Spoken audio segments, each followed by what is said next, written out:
Welcome to episode 90 of the G2 on 5G. It's the latest inside scoop on everything 5G, and it's brought to you by More Science and Strategy. I'm Will Townsend, and joining me again this week is fellow analyst Anshel Sag. This week, we also welcome Pat Moorhead, our illustrious firm's founder and chief analyst, and we're going to cover a special Mobile World Congress 2022 Barcelona wrap-up, given that the three amigos, we were all there. So welcome. Yeah, we were. Pat. Yeah. Man, it is great to be here. I tell you what, I see all the fun you guys have in the G2 on 5G by More Insight Strategy. And I'm like, I want some of that. And I don't know, maybe I don't know when we agreed to get on here, but I really appreciate the invite. And here we are. Awesome.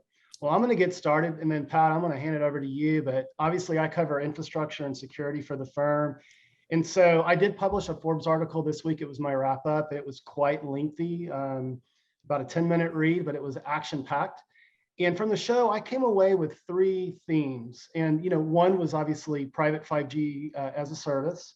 And that's something that I predicted on a prior podcast. And I want to go into a little more detail about that. There was a lot of discussion around vRAN and Open RAN. No surprise there. And then finally, last but not least, some announcements around carrier services and network enablement from the US tier ones. So let me run through those first. So from private 5G networking as a service perspective, both Cisco and HPE just prior to the show announced their offerings. They are similar. Both Cisco and HPE will supply the core, but they are partnering with companies like Airspan Wireless and Networks actually, and GMA Wireless for the RAN. What's a little bit different about both of these offerings, one, Cisco is going to lean heavily into its very deep and broad IoT capabilities. I think that is spot on, because when you look, in my opinion, at the majority of the addressable market within the enterprise, I guess over 50% of that TAM is going to be in manufacturing automation. So I believe Cisco is very well positioned given their IoT strength. Now, on the other hand, HPE has a lot of strength in a very mature telco organization where they've been delivering a 5G core stack and tremendous depth in both automation and orchestration. And so the HPE offering, no surprise, is part of GreenLake, the IT consumption service model. And Pat, I know you comment quite a bit on IT consumption and you follow GreenLake, but both very strong announcements validating the overall value of deploying private 5G within the enterprise and delivering that as a service. So again, I published a Forbes article. There's more details there if our viewers and listeners want to dive into it.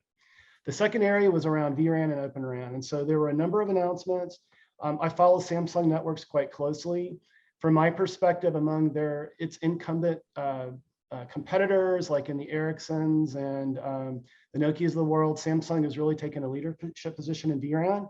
And at the show, they announced a vRAN ecosystem that's going to involve a number of partners like Wind River and Dell Technologies, Red Hat, sort of a who's who.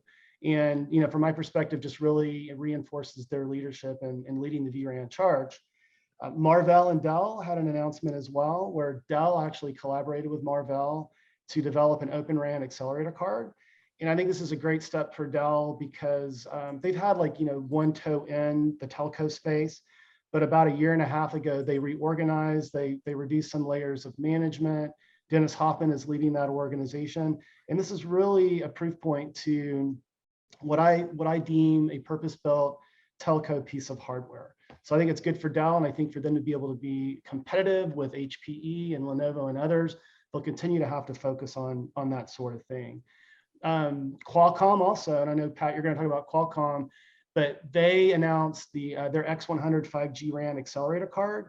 Prior to Mobile World Congress, there was an announcement with HPE as a lead partner, and at the event, they talked about a relationship with Mavenir, where they're going to help enable Mavenir's Open RAN solution. And then finally, Rakuten Symphony. I don't know if either of you were keeping score on the number of press releases they were issuing, but I think they won the contest there. 12 or 13 announcements with a number of people, AT&T and Cisco.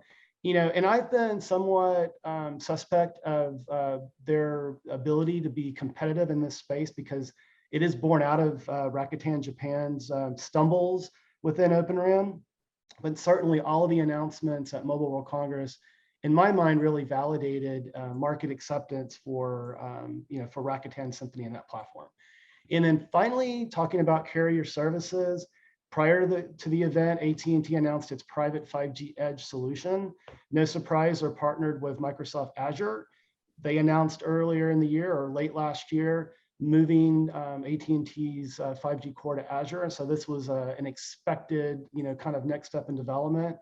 What I like about this is that AT&T is focused on edge enabling their private 5G service. They're going to offer the flexibility of both public network slicing and CBRS on-go spectrum. And they're focused on very discrete use cases. Now, this is in contrast to Verizon that's been announcing all of this edge enablement with AWS tied to its public network, but it's, they still haven't deployed their mid-band. And that's really where edge, in my mind, is going to be viable and competitive. So, and then finally, to wrap up my summary, right before the event as well, T-Mobile announced its T-IoT initiative. Both Anshel and I believe, Pat, you were a part of that pre-brief as well. But what I like about this approach is that T-Mobile and Deutsche Telekom together are focused on harmonizing the overall sale, deployment, and management of IoT on a global basis. And I think that's really powerful because IoT has tended to be very fragmented and difficult to manage, and it varies region by region. So I know that was a lot of information, but again, I've got a Forbes article out there. Our listeners and viewers can learn more if you want to dig into it. But with that, hey, Pat, I want to hand it over to you.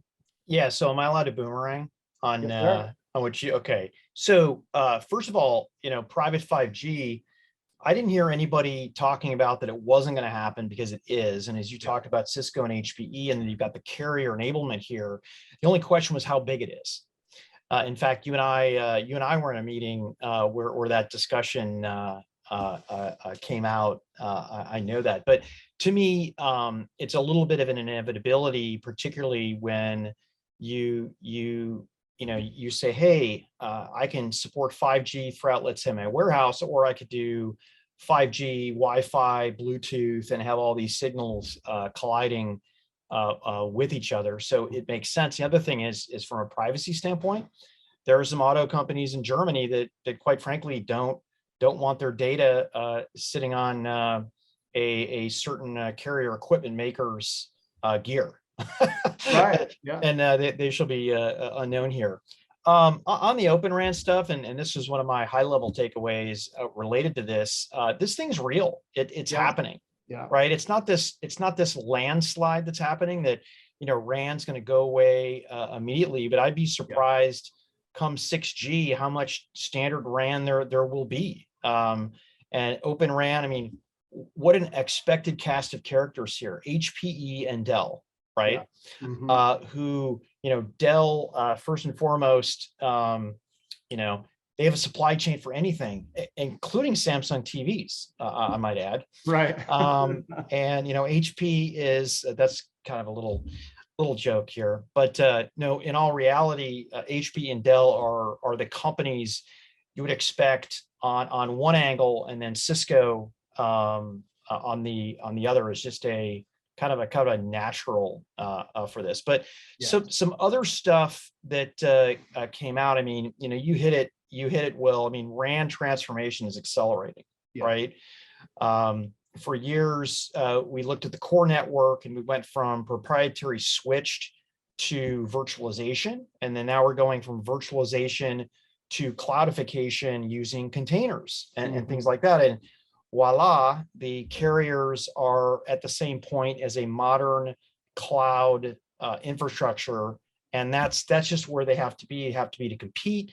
They have the agility related to even 5G. When you add slicing in there, being able to not extract a required $50 ARPU, right, per device, but 50 cents for this, $500 for this, and $50 for this. So it scales. 5G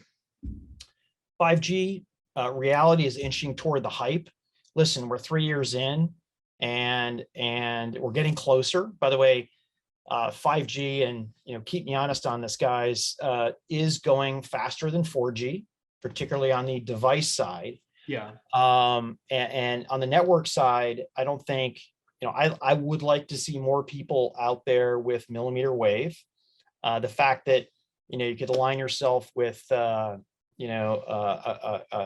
company out there that does repeaters, let's say like Movandi, to put millimeter wave at 1/10 the cost of a G Node B is pretty incredible.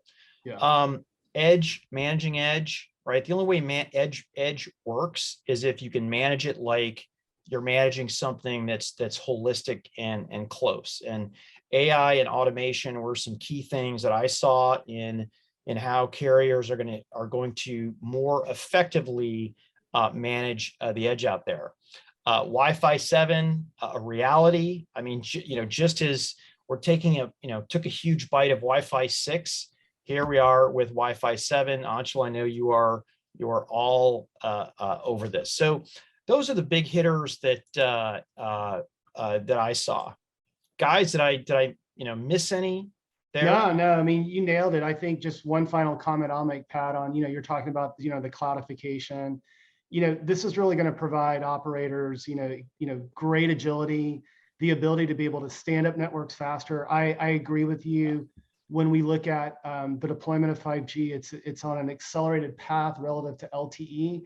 A lot of that is due to just the more inherently virtualized nature of 5G as well. Yeah. And security is going to be a concern. The 5G new radio standard has additional security provisions, but I think you're seeing a whole host of companies that are like the Zscalers of the world that deliver cloud-based security that are going to have a play in the telco space as well. So no, you hit all the points very, very well. Yeah.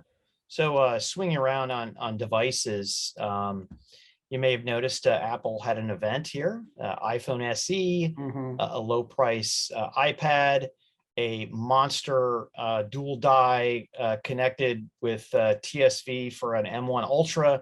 But the thing that pointed out, the thing that stuck out to me was iPhone SE supported low band and mid band, but does not support millimeter wave. And listen, I got that for countries that aren't in big in rollouts, but I do feel like at least in the US, millimeter wave we're close to doing that. And I understand it from a perception and a depositioning of it, which says, okay, all these other phones support all the bands. This cheapo at $429 only supports sub 6 and mid band. I get that, but it kind of fractures what I thought was a pretty good kind of heterogeneous network approach from all the carriers and all the handset makers in the US. I mean, guys, do you think this is kind of a punch in the face of the carriers for not getting their millimeter wave acts together as broad as maybe, Apple wanted it or consumers want it? I mean, I'll jump in there, and obviously Anshel is the device expert, but Verizon, it's interesting when you look at least in the US, the priorities that the different operators have been focused on. Verizon had millimeter wave to work with, and so they've been focused on their ultra wideband rollout. It's obviously limited, metropolitan areas and that sort of thing. Versus T-Mobile's got kind of the full, kind of spectrum, layer cake with AT&T having low band and adding some mid band through C-band and this auction 110.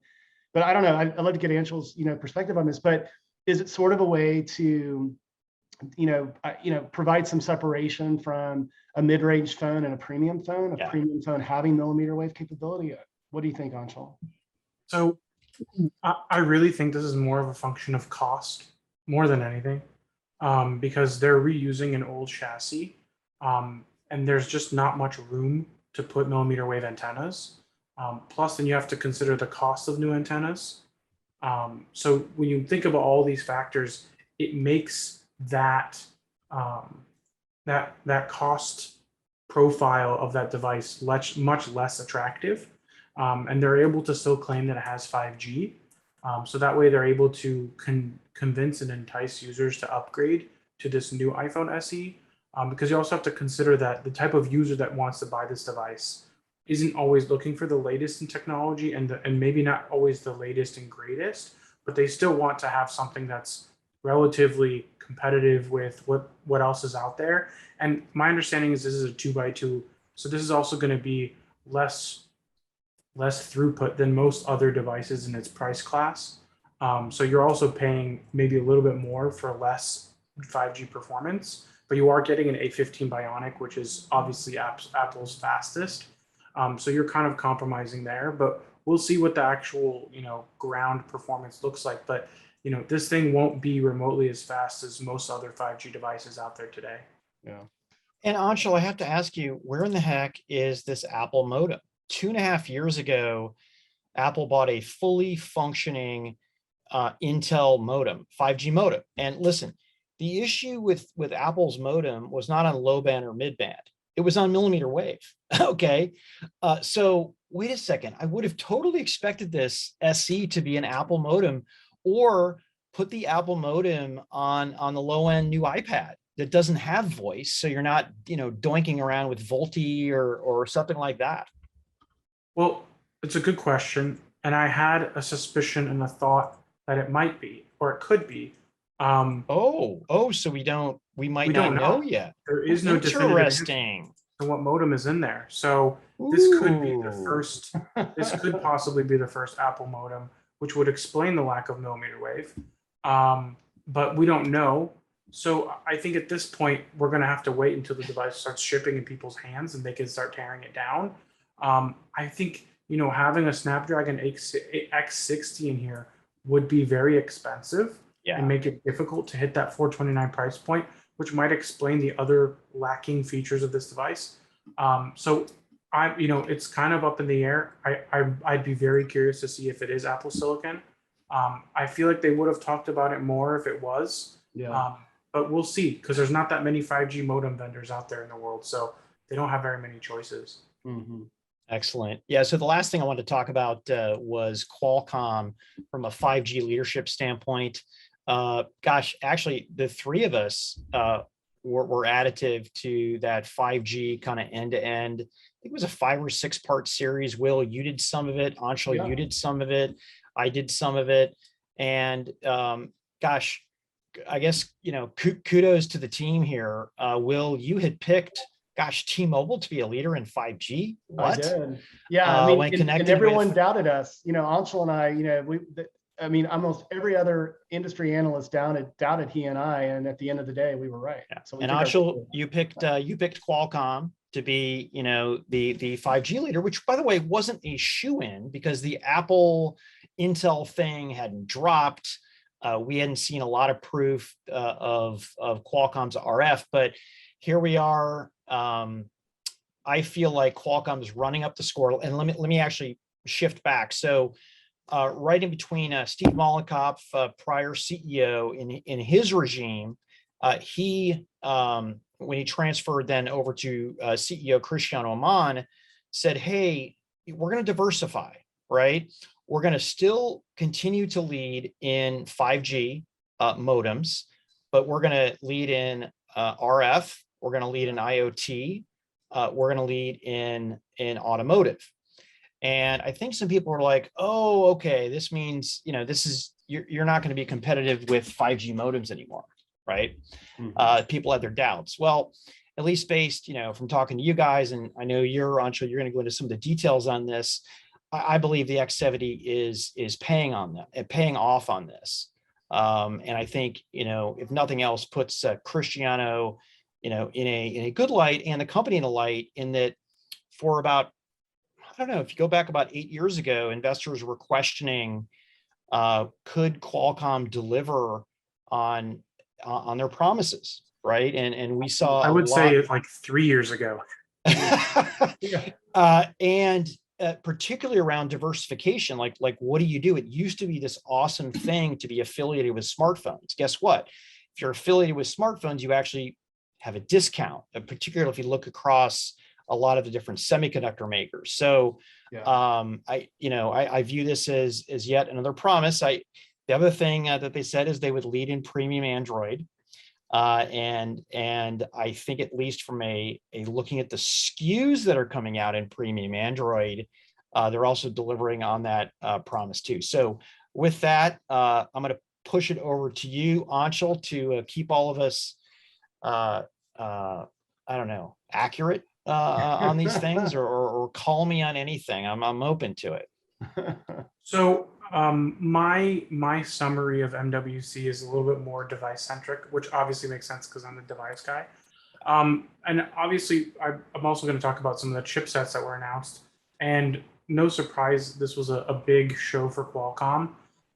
There was also a lot of announcements from MediaTek, but Qualcomm kind of led the charge when it came to chipset announcements. They announced a new Wi-Fi 7 chipset, the Fast Connect 7800, with its a built-in dual connect Bluetooth capability. And then they also announced two wearable Bluetooth chips, the S5 and the S3 for like earbuds. And those will connect to the 7800. And then you also have the X70, which you announced, which you talked about. And that was kind of an update where they integrated AI processing capabilities into the modem, which adds a bunch of new types of intelligence to make the modem more capable of adjusting to network conditions, both for mmWave as well as sub-6. So it kind of improved all kinds of user experiences. But there was a lot of talk about mmWave specifically because of the differences that occur with beam forming and bounces and all those kinds of things. So the X70 was a big announcement for them. And then on top of that, there was just this mountain of Snapdragon 8 Gen 1 phones that were announced, which was kind of expected because they announced the chip back at Snapdragon Tech Summit in December, and we got this deluge of phones from Oppo. That was the Find X5 Pro, which I have somewhere lying around here. I don't know what I did with it. Oh, it's right here. I've got it right here. There you go. And then nice. We've also got the RealMe GT2. We got some Poco phones from Xiaomi, and then there was the Magic 4 Pro, and they also showed off the V. Those were both from Honor, which is a spin-off from Huawei. They no longer claim that they're part of the company, and they are actually shipping in Europe, and they're using Snapdragon chips. So they also ship with the Snapdragon 8 Gen 1. And then on top of that, MediaTek announced their new smartphone SoCs. They announced the Dimensity 8000 and 8100, which are designed to kind of slot in between their new flagship, which is the Dimensity 9000, and the 1200, which they had in market already. And the 8000 kind of slots in between and has maybe not the latest ARM IP, but kind of targets a much more mainstream price sector. They also did some Wi-Fi 7 demos, so they'll probably have a Wi-Fi 7 chip coming soon, but they didn't announce any products at the show. And then on top of that, it was kind of like a multitude of announcements and just tons of devices. I would say two devices that were announced that may have not caught everyone's attention were the Lenovo X13S, which is a Snapdragon 8CX Gen 3. It's the first 8CX Gen 3 laptop. And I'm very excited about it because it's a Lenovo ThinkPad. And it's the first ThinkPad with a Snapdragon chip in it. And I think it's the first ThinkPad for Windows on ARM. So I think a lot of people are very excited about that 28-hour battery life. And then I also was pretty excited about the Samsung devices that they launched at the show, which were not smartphones, but they were PCs. And I was really excited about the Galaxy Book 2 Pro. That one's an Intel-based system, and it's very exciting just because it's super light, and it doesn't look as light as you would think it would be until you pick it up and try and use it.